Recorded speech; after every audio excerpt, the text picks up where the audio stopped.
नमस्कार दोस्तों, एक बार फिर से आप सभी का आपके अपने चैनल विकास ई न्यूज़ पर बहुत बहुत स्वागत है। दोस्तों, आप सभी को पता है कि जैसे जैसे टेक्नोलॉजी बढ़ रही है वैसे वैसे स्कैम करने के तरीके भी बढ़ रहे हैं। आजकल तो ऐसे ऐसे स्कैम हो रहे हैं जिसमें ओटीपी जो होता है उसकी भी आवश्यकता नहीं पड़ती और आपका बैंक अकाउंट एकदम खाली हो जाता है और उसमें आपकी गलती के कारण ही होता है। यदि आपसे कोई ओटीपी लेता है और आप ओटीपी बता देते हो बिना जानकारी के, मान लीजिए कोई बैलेंस अकाउंट से निकलने का किसी प्रकार का कोई ओटीपी है, हम उसे शेयर कर देते हैं तो अकाउंट खाली हो जाता है। वो तो ओटीपी से होता है। लेकिन आजकल काफ़ी सारे स्कैम ऐसे भी हैं जिसमें ओटीपी की ज़रूरत नहीं पड़ती। तो इस वीडियो में एक दो स्कैम आपको बताने वाला हूँ कि बिना ओटीपी के भी कैसे स्कैम आपके साथ हो सकता है। तो आपको सावधानी रखनी है। अगर आप थोड़ी सी सावधानी रखते हैं तो आप अपने अकाउंट को और आपके जो पैसे हैं जो स्कैम होने वाला है उससे बच सकते हो। आप अपने पैसे बचा सकते हो और बिल्कुल आपको ध्यान रखना है। देखिए, यदि मैं आपको बात करूं ओटीपी की, तो कई बार क्या होता है कि हमारे पास ओटीपी वाला मैं भी बता रहा हूं, कई बार क्या होता है कि हमारे पास कॉल आता है और कॉल जो है मोबाइल नंबर या फिर किसी लैंडलाइन नंबर से आ सकता है, अननोन नंबर से भी आ सकता है। और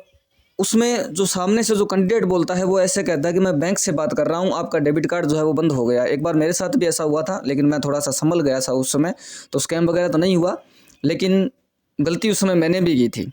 सामने से जब कॉल वगैरह आता है तो जो सामने कैंडिडेट बोलता है वो ऐसा लगता है जैसे कि हमारा जिस अकाउंट में, हमारा जो अकाउंट है जिस भी बैंक में है आपका, चाहे बैंक ऑफ बड़ौदा में हो, स्टेट बैंक ऑफ इंडिया में हो, उसकी बोली मतलब उसकी जो आवाज़ है वो कुछ इस प्रकार की होती है जैसे बिल्कुल रियल लगता है कि वो बैंक से ही बात कर रहा है। उसकी आवाज़ से हमें ऐसा महसूस होता है, हमारे दिमाग में ऑटोमेटिक ऐसा लगता है कि वो उस बैंक से बात कर रहा है। और वो बोलता है कि आपका डेबिट कार्ड बंद हो गया, इसे चालू करवाने के लिए आप हमें डेबिट कार्ड नंबर बताइए। हम तुरंत क्या काम करते हैं, हमें जैसे लगता है कि वो बैंक से ही वो बात कर रहा है, बिल्कुल वैसी उसकी आवाज़ लगती है और हम अपना डेबिट कार्ड लेते हैं और उसे नंबर बता देते हैं। जैसे ही नंबर बताते हैं तो वो सीवीवी कार्ड वेरिफिकेशन वैल्यू का जो पीछे 3 अंक का डिजिट होता है वो पूछता है, उसकी एक्सपायरी डेट पूछता है, वो जो सारी प्रोसेस पूछता है उसके बाद ओटीपी भी सेंड करता है। और हम यदि उसे ओटीपी बता देते हैं तो अपने अकाउंट से पैसा कट जाता है। तो वो ये ध्यान रखना है, बैंक कभी भी आपको कॉल करके किसी प्रकार का बैंक अकाउंट नंबर सामने से कॉल नहीं करेगा। बैंक आप कॉल करोगे, बैंक का जो लैंडलाइन नंबर या हेल्पलाइन नंबर जो है टोल फ्री नंबर, उस पर कॉल करोगे तो वो जानकारी आपसे पूछ सकते हैं। लेकिन बैंक अपने आप सामने से कॉल कभी नहीं करेगा कि आप अपना खाता नंबर बताइए या फिर अपना जो डेबिट कार्ड नंबर है वो बताइए। तो इस प्रकार के स्कैम से आपको बिल्कुल बच के रहना है। जब भी आपके पास कोई कॉल आए जिसमें डेबिट कार्ड नंबर वगैरह पूछे तो आपको बिल्कुल ध्यान रखना है। दूसरा जो तरीका आजकल व्हाट्सअप हैक होने का, व्हाट्सअप में शॉर्ट यहाँ पर समझने के लिए छोटा सा नाम लिखा, व्हाट्सअप पूरी स्पेलिंग नहीं लिखी है। आजकल व्हाट्सअप जो है हैक होने का क्रेज ज़्यादा चल रहा है। व्हाट्सअप जिस भी कैंडिडेट का हैक होता है उसका मोबाइल ऐसा सुनने में आता है कि स्विच ऑफ हो जाता है 2-3 घंटे के लिए, वो ना तो ऑन कर पाता ना कुछ और कर पाता है और उसका व्हाट्सअप हैक हो जाता है। उसके कॉन्टैक्ट लिस्ट में जितने भी कैंडिडेट होते हैं उन सभी के पास, जो भी हैक करता है उस व्हाट्सअप को, उन सभी के पास वो मैसेज सेंड कर देता है, हेलो, हाय, हेलो जो भी है। और जब किसी भी कैंडिडेट का सामने से उस व्हाट्सअप पर रिप्लाई आता है, उस व्हाट्सअप पर मोबाइल नंबर दूसरे होते हैं, फोटो उस कैंडिडेट की होती है जिसको हम जानते होते हैं, या फिर मोबाइल नंबर उस कैंडिडेट का भी हो सकता है क्योंकि वो हैक किया हुआ सिस्टम होता है। उसमें हाय हेलो का कोई ना कोई मैसेज आता है और जैसे ही हम उसको रिप्लाई करते हैं तो वहाँ से सामने से रिप्लाई ये आता है कि उन्हें पैसे की ज़रूरत है, अर्जेंट ज़रूरत है, हॉस्पिटल में है, कुछ ऐसा वगैरह, कोई भी बहाना वो बना देते हैं। और हम ये सोचते हैं कि सामने वाला जो कैंडिडेट है उसकी जब फोटो देखते हैं तो हमें लगता है ये तो हमारा जान पहचान वाला है, कोई इमरजेंसी होगी, और वो हमें ये कहता है कि आप हमें पैसे भेज दीजिए और मैं 24 घंटे में या सुबह तक वापस कर दूंगा, 20,000 रुपये, 15,000 रुपये। और हम यदि उनको ऐसा बोल देते हैं कि मेरे पास 20,000 तो नहीं, सिर्फ 5,000 है, तो वो 5,000 में भी राजी हो जाता है कि 5,000 भेज दीजिए। आप यदि 50 रुपये बोलेंगे तो वो 50 रुपये में भी खुश हो जाएगा कि आप 50 रुपये भेज दीजिए, क्योंकि वो एक प्रकार का स्कैम है। और व्हाट्सएप पर जब भी आपके पास इस प्रकार का कोई मैसेज आता है किसी आपके जान पहचान वाले का कि उसको अर्जेंट ज़रूरत है, वो हॉस्पिटल में है, कहीं एक्सीडेंट हो गया, ऐसा कुछ भी आता है, तो आप एक बार जिस कैंडिडेट की फ़ोटो लगी है या फिर आपको लगता है कि ये आपका जान पहचान वाला है, उस कैंडिडेट को एक बार कॉल करके ज़रूर पूछना है कि कहाँ पर हो, कैसे हो, क्या रियल में पैसे की आवश्यकता है, एक बार ज़रूर उसको कॉल करना है। और तभी जाकर यदि आपको संतुष्टि हो कि हाँ इसने मांगी है तो पैसे देने हैं, क्योंकि आजकल ऐसा फ्रॉड चल रहा है। और इंपॉर्टेंट ज़रूरी हॉस्पिटल में हूँ, एक्सीडेंट हो गया, ऐसा कुछ बोल करके आपको मोबाइल नंबर भी दूसरा देगा कि इस पर फ़ोन पे कर दो, इस पर गूगल पे कर दो, और जैसे ही आप पैसे उस पर सेंड करेंगे बाद में न तो कोई आपके पैसे वापस देगा, वो नंबर भी हमेशा के लिए बंद आएगा। और आपने ये सोचा होगा कि आपने अपने जान पहचान वाले को दिया है, लेकिन आपकी सबसे बड़ी गलती होगी। तो एक बार आपको उनसे ज़रूर कॉल करके पूछ लेना है। एक जो अलग तरीका है स्कैम करने का वो ये है कि सामने से किसी कैंडिडेट का कॉल आता है और कॉल जो आता है वो अननोन नंबर का आता है, अननोन जिसे हम जानते नहीं हैं, और वो ये बोलता है कि मैं आपके फादर का दोस्त या आपके काका का दोस्त बोल रहा हूँ, या फिर आपका कुछ समय पहले हमारे पास पैसे बकाया रह गए थे, वो मैं पैसे आपको सेंड कर रहा हूँ, तो आप हमें जिस नंबर पे कॉल किया इसी नंबर पे भेजने हैं क्या। और हम उनको हाँ बोल देते हैं, और हमें ये याद भी नहीं होता कि हमने उसको कब पैसे दिए थे। या फिर जो हमारे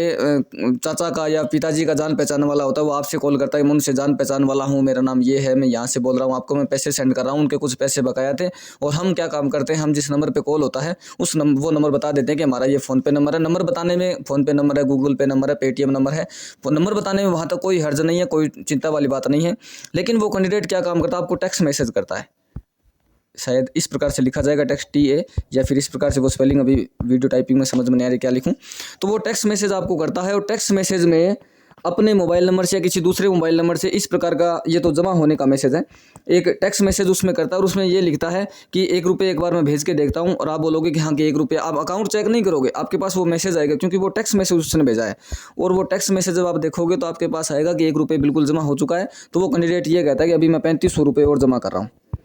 या तो 3500 या फिर 2500 रुपये, या जो भी राशि है वो मैं जमा कर रहा हूँ। और एक्स्ट्रा में क्या काम करेगा, यहाँ पर एक फालतू एक्स्ट्रा में जीरो लगा देगा, लगा करके आपको टेक्स्ट मैसेज भेज देगा, और फिर बताएगा कि अरे ये तो मुझसे गलती हो गई, आपको देने थे 35 और मैंने 35,000 भेज दिए हैं, या फिर मुझे 2500 देने थे, मैंने 25,000 भेज दिए हैं। मतलब कुछ ज़्यादा राशि का टेक्स्ट मैसेज आपको भेजेगा, जो पैसे आपको बताएगा उससे कुछ ज़्यादा अमाउंट का आपको टेक्स्ट मैसेज भेजेगा, और हम ये सोचेंगे कि पैसा आ गया है, और आपको ये बोलेगा कि आप बाकी के जो पैसे हैं वो मुझे फ़ोन पे कर दीजिए, और जो नंबर बताता हूँ उस नंबर पर कर दीजिए। हम ये सोचते हैं कि हमारे अकाउंट में वो पैसे उसने 2500 की जगह 25,000 डाल दिए, बाकी के जो एक्स्ट्रा पैसे उसको वापस कर देते हैं। लेकिन ये नहीं देखते कि ये जो मैसेज आया है 2500 रुपये या 25,000 रुपये का, ये बैंक की तरफ से आया है या फिर किसी मोबाइल नंबर की तरफ से आया है, ये थोड़ा सा आपको ध्यान रखना है। और साथ में जब भी कोई ऐसा वगैरह कुछ होता है, आपके पास पैसे ट्रांसफ़र करने की बात आती है, तो एक बार अपना अकाउंट आपको ज़रूर चेक करना है कि आपके अकाउंट में जमा हुआ नहीं। इस प्रकार के फ्रॉड से भी आपको बच के रहना है। तो ये जो फ्रॉड है मार्केट में काफ़ी ज़्यादा चल रहे हैं, आपको सावधान रहना है, सतर्क रहना है। और किसी भी अनजान व्यक्ति को जो पैसे आप भेजो,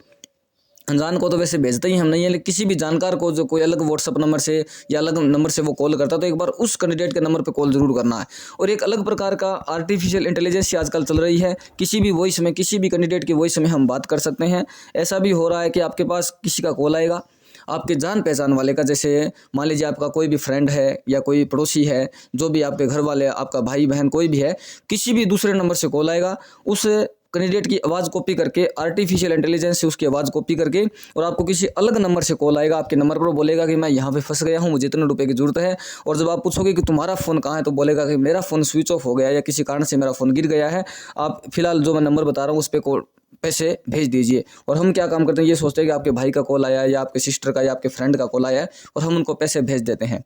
और ये नहीं देखते कि सामने वाले ने जो अलग नंबर से कॉल किया है, पहले उस कैंडिडेट के खुद के नंबर पे कॉल करके तो पूछ लें, क्योंकि आपको ये बोल दिया गया है कि फ़ोन जो है वो गिर गया है या स्विच ऑफ हो गया है, और हम इसके चक्कर में वो उसको कॉल नहीं करते। लेकिन जब भी आपके पास ऐसा कोई कॉल आए जिसमें किसी दूसरे नंबर से आपका फ्रेंड कॉल करे, आपका बहन भाई या फादर या मदर जो भी कॉल करे, तो एक बार उनके खुद के नंबर पर आपको ज़रूर कॉल कर लेना है कि कॉल उनके नंबर पर लग रहा है या नहीं लग रहा है। क्योंकि ये जो फ्रॉड है, इसमें कॉल आपके फादर या मदर जो भी आपसे पैसे मांग रहे हैं उनके नंबर पे कॉल जरूर लगेगा, लेकिन आपके दिमाग में ऐसी बात बिठा दी गई है वहाँ से बोल करके उनका फ़ोन गिर गया है, उनका फ़ोन स्विच ऑफ हो गया है, और आप पैसे उनको भेज दीजिए, जल्दबाजी में पैसे भेज देते हैं, और सबसे बड़ा नुकसान यहीं पर हो जाता है।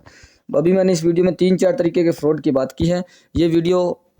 विकास ई न्यूज़ चैनल पर मैंने बनाया क्योंकि काफ़ी सारे कैंडिडेट्स के व्हाट्सएप पर 1-2 के कैंडिडेट के मैसेज भी आए थे कि उनके साथ स्कैम हो गया था, और 1-2 मैसेज मेरे पास ऐसे भी, क्योंकि काफ़ी सारे नंबर्स मेरे पास सेव हैं व्हाट्सएप पर, जितने भी यूट्यूब के कैंडिडेट हैं, जितने जुड़े हुए हैं, जो व्हाट्सएप पर मैसेज करते हैं, जो ये कहते हैं कि हमारा नंबर सेव कर लीजिए, उनका नंबर सेव है। और किसी न किसी का जब व्हाट्सएप हैक हो जाता है तो मेरे पास भी ऐसे हाय हेलो का मैसेज आ जाता है कि अर्जेंट ज़रूरत है, पैसे की ज़रूरत है, वो आता है व्हाट्सएप हैक होने की वजह से। इस वजह से ये मैंने वीडियो बनाया। वीडियो को शेयर करना है, वीडियो को लाइक करना है, किसी भी कैंडिडेट के साथ स्कैम न हो, इसके लिए आप वीडियो को ज़्यादा से ज़्यादा शेयर करें ताकि सभी के पास ये पहुंच सके। 4 तरीके के फ्रॉड मैंने बताए हैं, और किसी और तरीके का फ्रॉड यदि आपके साथ में होता है या फिर आपको किसी की जानकारी है कि इस तरीके से भी फ्रॉड होता है, तो आप मुझे वीडियो सेक्शन में ज़रूर बताएं, उसकी छानबीन करके, उसकी जांच करके किस प्रकार से वो होता है, किस प्रकार से वो फ्रॉड करते हैं, तो उसकी भी अलर्ट को लेकर के, स्कैम अलर्ट को लेकर के मैं वीडियो लेकर के आऊँगा। इस वीडियो में इतना ही बात करता हूँ मैं, इस वीडियो को यहीं पर समाप्त करता हूँ। मिलता हूँ नई वीडियो में नई अपडेट के साथ। बहुत बहुत धन्यवाद दोस्तों। जय हिंद, जय भारत, जय श्री राम।